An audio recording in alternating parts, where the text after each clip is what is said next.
ভিন রাজ্যে কাজে গিয়ে খুন হয়ে যাওয়া পরিযায়ী শ্রমিকের পরিবারকে চাকরি দিল রাজ্য সরকার। মুর্শিদাবাদের সুতির বাসিন্দা জুয়েল রানা ওড়িশার সম্বলপুরে গিয়ে খুন হয়ে গিয়েছিলেন। নিহত মুর্শিদাবাদের সুতি শ্রমিক জুয়েল রানার মাকে এবার চাকরি দিল রাজ্য সরকার। সুতি 1 নম্বর ব্লকে বিএলএলআরও অফিসে অ্যাটেন্ডেন্ট পদে চাকরির বন্দোবস্ত করা হয়েছে। গতকাল নিয়োগপত্র দেওয়া হয়, আজ কাজে যোগ দিলেন নাদেমা বিবি। গত 24শে ডিসেম্বর ওড়িশার সম্বলপুরে শ্রমিকের কাজে গিয়ে খুন হয়ে যান জুয়েল রানা। এদিকে জানা যাচ্ছে ফের তৃণমূলপন্থী বিএলওরা বিক্ষোভ দেখাচ্ছেন। গত কয়েক সপ্তাহ লাগাতার তারা বিক্ষোভ দেখিয়েছেন। আবারও কথা বলবো, আমাদের প্রতিনিধি রুমা পাল আমাদের সঙ্গে রয়েছেন। রুমা, এবারের বিক্ষোভের পিছনে কারণ কি? দেখো, মালদায় বিএলও মৃত্যুর ঘটনাকে কেন্দ্র করে কিন্তু বিএলও অধিকার রক্ষা কমিটি এখানে একদম দেখতে পাচ্ছি সিও দপ্তরের সামনে কিন্তু আমরা দেখতে পাচ্ছি যে তারা বিক্ষোভ দেখাচ্ছেন। এবং সবথেকে বড় প্রশ্ন যে এই মৃত্যু হচ্ছে এবং এসআইআরের চাপেই যে এই মৃত্যুর ঘটনা ঘটছে, সেই কারণে কিন্তু এখানে দেখা যাচ্ছে যে বিএলও অধিকার রক্ষা কমিটি যারা এখানে কিন্তু মঞ্চে রয়েছেন, সেই মঞ্চ থেকে কিন্তু তারা এখানে সিও দপ্তর অভিযান করেছেন এবং সিও দপ্তরের সামনে দেখা যাচ্ছে তাদের এই বিক্ষোভ দেখা যাচ্ছে।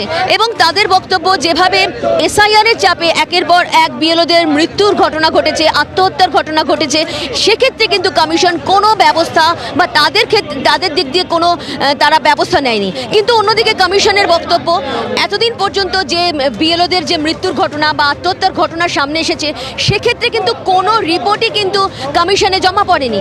সবথেকে বড় প্রশ্ন যে তাদের মৃত্যু যে এসআইআরের কারণে হয়েছে, সেই বিষয়টা, সেই বলা যেতে পারে প্রমাণস্বরূপ কিন্তু এখনো পর্যন্ত কমিশনে জমা পড়েনি। সেই কারণে কিন্তু কমিশন কোনো ব্যবস্থা গ্রহণ করতে পারেনি আদৌ সেই মৃত্যু এসআইআর এর জন্য কি না। এখানে আমরা দেখতে পাচ্ছি যারা কিন্তু এখানে বসে পড়েছেন, একদম আমরা দেখতে পাচ্ছি যারা বসে পড়েছেন। আমি একবার এই ছবিটা দেখাতে বলবো অতটুকে। এবং দেখতে পাচ্ছি এখানে কোচবিহারে যিনি ছিলেন বিএলও এবং আরেকজন রয়েছেন বিএলও, তাদের কিন্তু ছবি নিয়ে এখানে তারা বিক্ষোভ করছেন। এদিকে সুকান্ত মজুমদারকে পাল্টা নিশানা করেছেন অভিষেক বন্দ্যোপাধ্যায়। তিনি বলছেন তার এলাকায় কেউ যদি বিপদে পড়ে তাহলে তাকে সাহায্য করা কি সুকান্ত মজুমদারের দায়িত্ব নয়? এই প্রশ্ন তুলেছেন অভিষেক বন্দ্যোপাধ্যায়। রাত দিন তৃণমূলকে গালাগালি দিয়ে দিল্লির কাছে নম্বর বাড়াচ্ছেন। আপনাকে যারা জিতিয়েছে তাদের জন্য কাজ করবেন না? 11 বছর ধরে কেন্দ্রে বিজেপি সরকার কত টাকা এনেছেন কেন্দ্রের থেকে? একটা খালি ট্রেনে স্টপেজ করে দিয়েছে। আপনি কি স্টপেজ মিনিস্টার? আপনার কাজ কি স্টপেজ করা? কটাক্ষ করে বলেছেন অভিষেক বন্দ্যোপাধ্যায়।